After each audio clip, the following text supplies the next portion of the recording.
Okay, so here we are with question type number 1, the factual information and detail questions. So I guess that you have already gone through reading the description of this question type, and you have taken a look at a few of the examples, and also watched the video on the last page, which was made by the makers of the exam. As you know, the name that we use here is a little bit different, but that's only because I try to be more authentic to what you're actually doing and what the question type actually is. So just as a brief review, the skills and abilities that you will actually need. On the first page, it talks about skimming and scanning. Now, this is specific not only to this question type, but you will need these skills on basically all of the reading section questions. Another thing is the intermediate level of English skills and vocabulary. This is absolutely essential for the entire exam. Now, the TOEFL exam does not test what you already know. It tests your ability to be able to function in an English-speaking environment in a university setting. So this is not a requirement for the exam.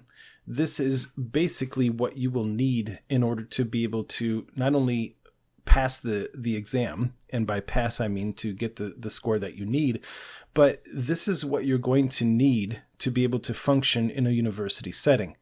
So the way I see it, this course and all of our courses are set up to ensure that you're not going to waste money on the exam, because the exam is kind of expensive, and the whole process of preparing for the exam, registering for the exam, taking the exam, waiting for your scores, and all of that, that takes months. So if you were to do that, take the exam, not prepare very well, and then you lose your money, you're not only losing the money that you spent on the exam, but you also lose at least 3 months of your time in all of the things that it takes to do the exam.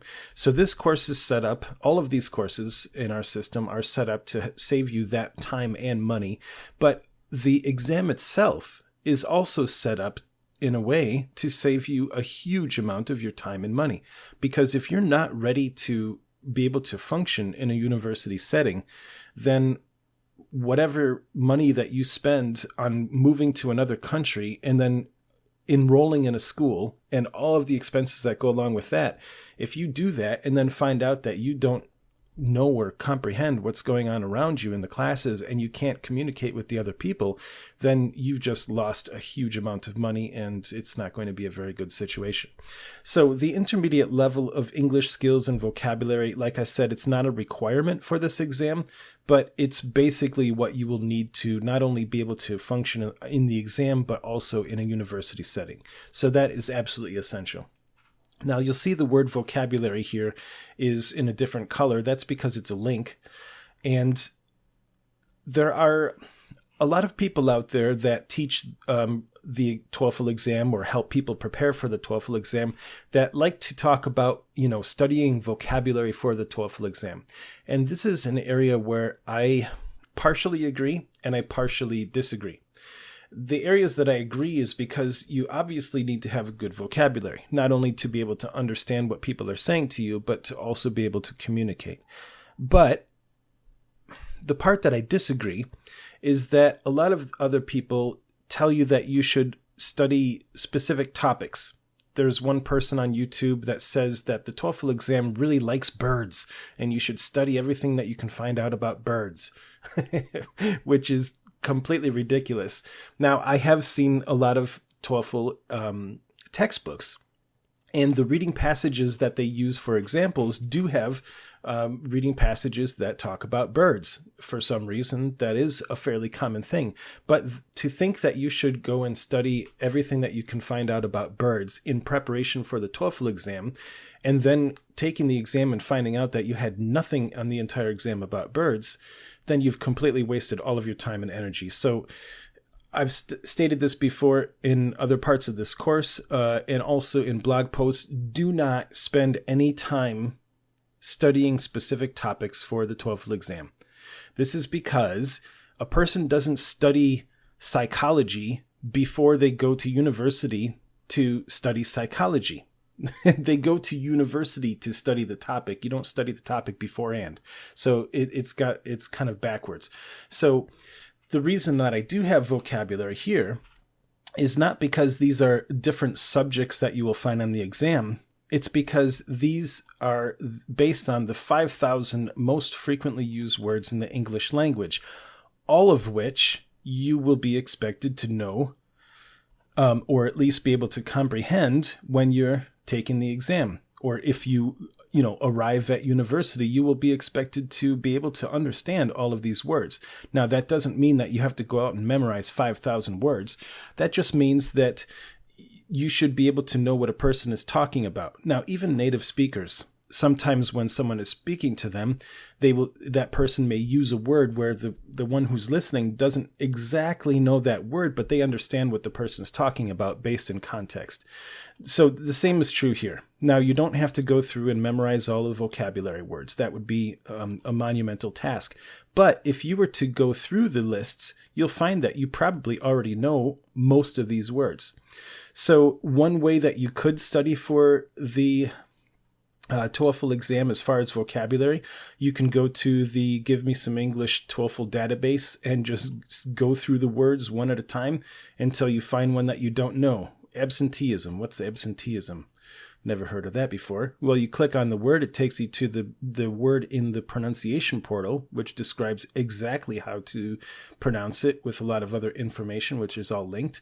If you click on that word, it takes you to the Wiktionary page for that word. So not only do you get a definition, but you also get the etymology, you get more pronunciation, you get everything. So I have everything already linked up. Very easy for you. And it's just as easy as clicking on the word that you find.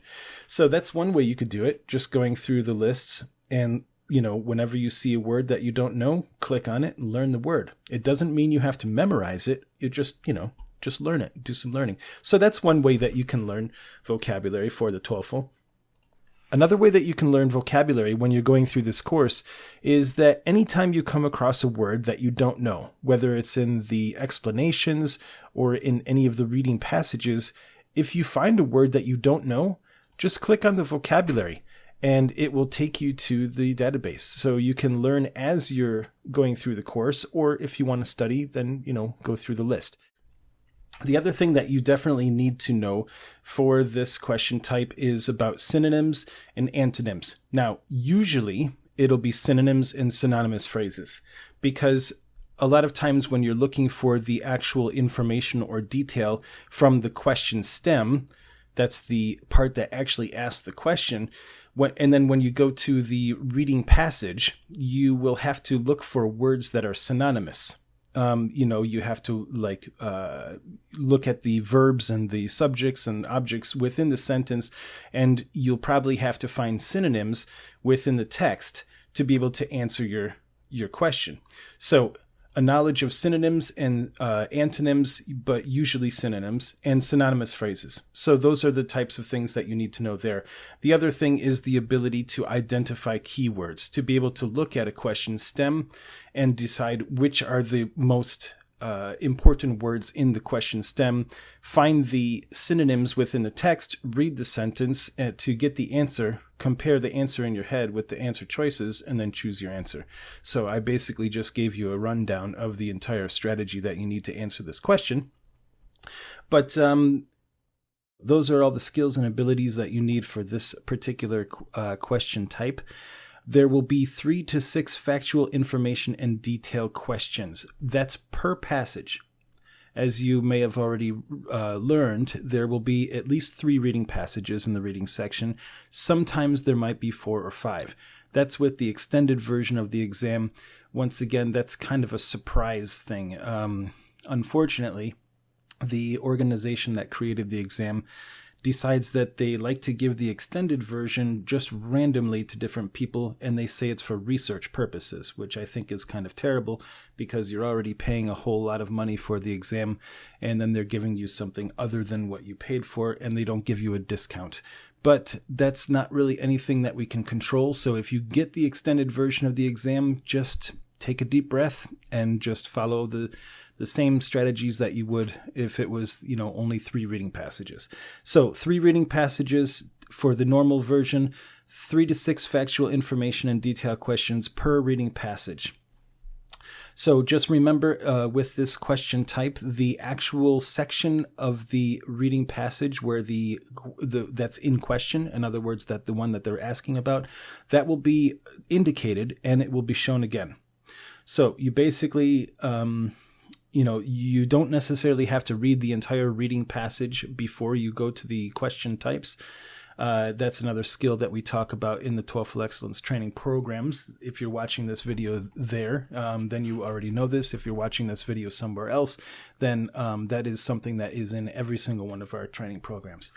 So as far as the English level, all of the reading passages are at the same level that you would be expected to know if you're entering a university level course.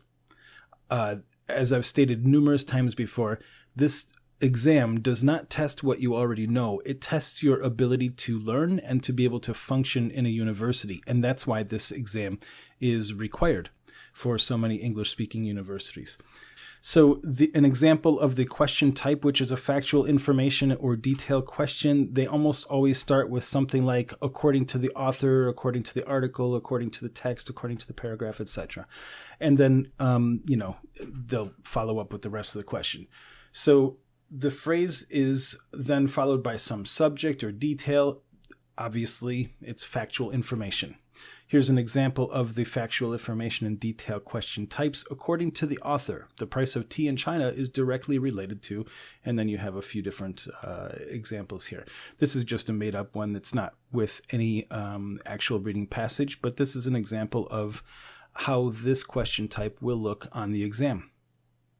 So then once you get this question type, and you see that it says, according to the author, and then it gives you some information that you're supposed to answer about, you know that that is a factual information and detail question, and then you can follow the specific strategies that are necessary to answer this question type. Just briefly, that would be reading the question, the actual question, what we call the question stem, and then looking at the reading passage section that they show you and identifying where that information is, finding the answer by reading the passage and then comparing that to the answer choices, and then you find your answer. If you want to know more about the specific strategies for answering this, you can, of course, go on to the next lesson, or if you're watching this video elsewhere, like on YouTube or some other website, then you can definitely check out one of our TOEFL Excellence training courses, and we will explain all of that to you in our lessons. So, for those of you who are in the course already, let's move on to the next lesson. For those of you who are not, please stop on over to TOEFL Excellence and take some sample lessons. See if these courses will be right for you. Until next time, have an excellent day.